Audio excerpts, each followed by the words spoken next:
पहले ये देखो।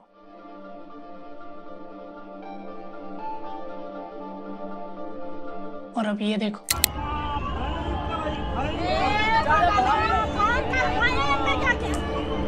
अरे भाग गया उत्तरकाशी के धरौली विलेज में बादल फटा जिसमें 40 से ज्यादा घर तबाह हो गए। 4 लोगों की मौत हो गई और 100 से ज्यादा लोग अब भी लापता है। लगता है इसका रिस्पॉन्सिबल कौन हो सकता है, ह्यूमन या नेचर? कमेंट करके अपनी राय मुझे ज़रूर बताना।